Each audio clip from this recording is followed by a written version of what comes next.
বাড়ির উঠোনে চিরশায়িত জুলাই আন্দোলনের শহীদ আবু সাইদ ঘরের কাছেই শুয়ে, অথচ কাছে আসে না, ডাক শোনে না মায়ের। প্রিয় সন্তানকে ছুঁতে ব্যাকুল মা কখনো জানালার ফাঁকে, কখনো কবর ছুঁয়ে নীরবে ডুকরে কাঁদেন। ঈদের আনন্দে চারপাশে মেতে উঠলেও ঘরে নেই প্রিয় সন্তানের হাক ডাক। মৃত্যুর আগে ছেলের দেয়া শাড়িতেই ছেলের শরীরের স্পর্শ পান প্রিয় মা। ছেলে নাই তো এখন, আর কি করবো, আমার এটাই দুঃখ প্রকাশ।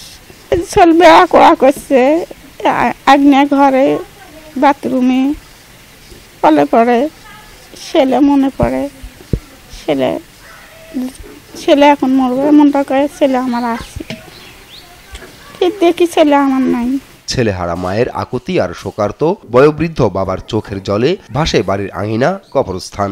বিশ্ববিদ্যালয় পড়ুয়া যুবক ছেলের লাশ বাবার কাঁধ মারিয়ে কবরে নেয়ার আসমান ভাঙা স্মৃতি ভুলতে পারেন না বাবা মকবুল হোসেন। ছেলে আমার এবার নাই, তাতে আবার অন্তরটা খুব খালি। ঈদের আনন্দ অনুভব হচ্ছে না, দুঃখ বোধে হচ্ছে।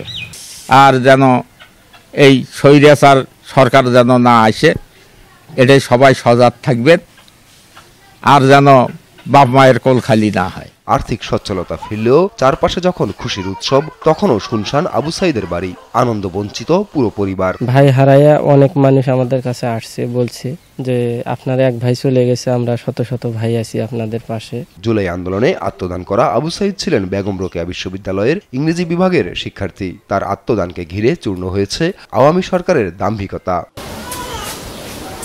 নিউজ ডেস্ক, দেশ টিভি।